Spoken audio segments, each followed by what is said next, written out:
Hello, welcome to Metalhead Nation Garage. I'm Chris, your host. Hey, give us a thumbs up and subscribe to the channel. Hey, let's get on with the rock news today. Journey back in the news. Some good news, bad news, I guess, because the latest news recently has been bad. But Neil Schon filed a cease and desist order against Paula White Kane, the wife of Jonathan Kane. So they're still going out of here. So and I think they go on tour in around 2 weeks. So it's getting really interesting for this. But on a good note, with all that squabbling with Kane and Neil, Greg Raleigh is back in the band. So it is official now. You know, it came official today, been unofficial the last couple days, but he will be on tour with Journey this year. So it's really big news. Great news. I like Greg Raleigh. He is a co-founding member of it. You know, Wheel in the Sky, my favorite song. He sang, co-wrote, great song. So, it's really good. And other big news too, this is really big news, just to see Steve Perry withdraws his lawsuit over Journey song trademarks. So I think that's really big news. Now, does that mean Steve's going to be on tour with him here in a couple of weeks?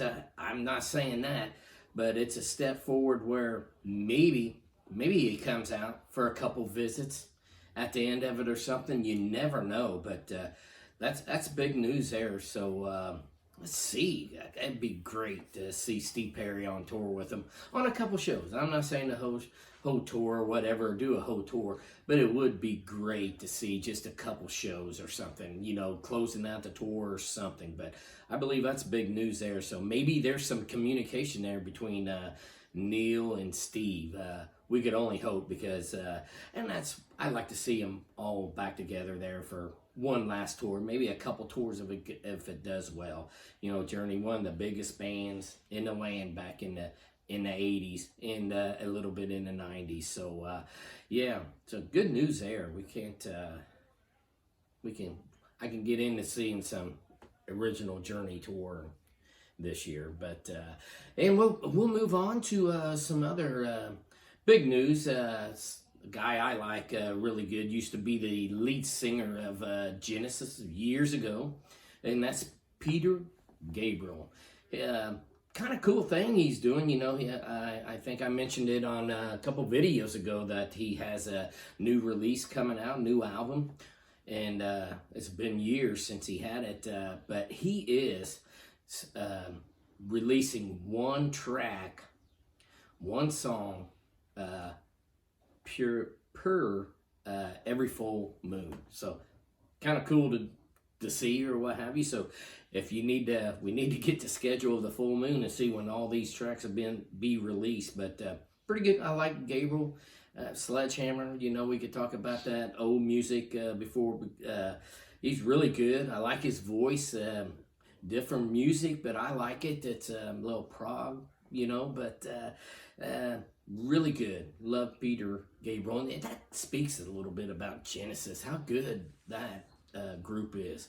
You know, I guess you could consider them a super group years ago. You know, Peter Gabriel was replaced the lead singer there. And they went on, you know, and I think I was in the late 60s coming into the 70s, and was really successful. And then, you know, he, you know, how'd he feel? Whatever happened, he went on his own and solo, big career. Phil Collins comes up, you know, and does vocals, lead singer, you know. Didn't miss a beat, you know. He was the drummer and the vocalist then, Phil Collins was.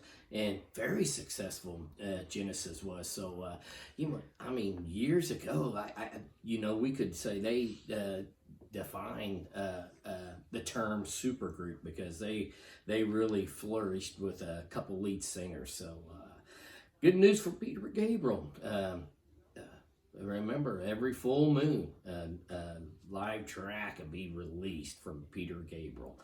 You know, moving on to some other news, and it involves Aerosmith.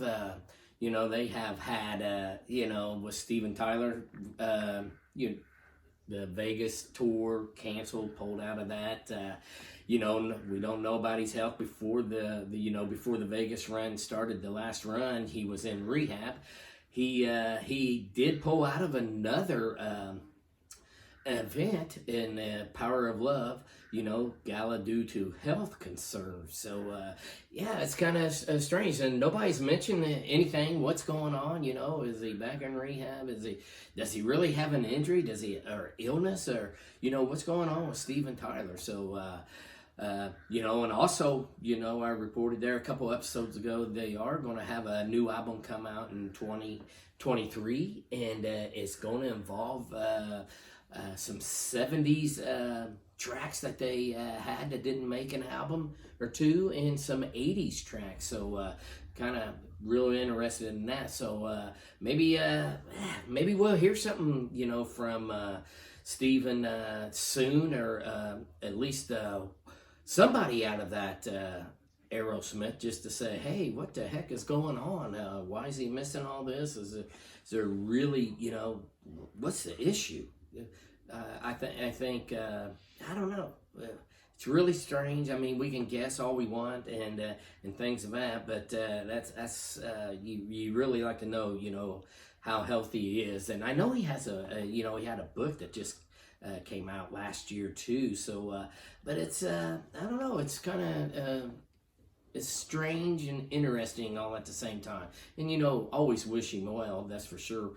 But I don't know. Maybe we'll get some news soon.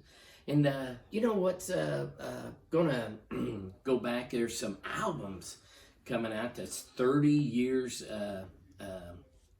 ago. You know, this month that came out, or this year. You know, one of them is Poison's Native Tongue. I mean, really good. It's a really good album. Turns 30 years old in February. So. But this is where they, you know, CC DeVille exit the van, and Richie Kotzen came in, which I really think is a great album, Native Tongue. I mean, it's a bluesy type album, but really good. I mean, it really showed their musicianship. They really dug down deeper in this than the earlier albums that Poison put out. Not to say I still like CC DeVille over Richie any day of the week in Poison, but I really like this, you know, album, Native Tongue. Like I said, bluesy, less flashy, you know, good bluesy, soulful album. Turns 30 years old here in February. You know, another 30-year-old album, The Last Rebel. This is Leonard Skinner. You know, that album turns 30 years old. A really good album. I mean, I like Leonard Skinner. They could probably do anything that and I would like, but it was really good. I really liked it. I mean, it's nothing like their early 70s original band. I'm not saying that, but it's a good one. It turns 30 years old this year also. Radiohead.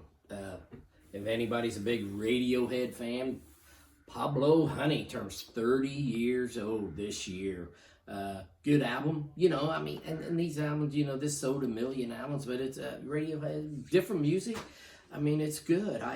And as I told you on here, I like all kinds of music, and I'll put it on here, you know, and please leave comments if you like Radiohead. If you don't, that's fine too. Just give us bands you like too, and comment on the ones I've stated. Another one turning 30 years old is Sting. Tim Sumner's Tales, which I like Sting. I like him better in Police. I love Police. Great band.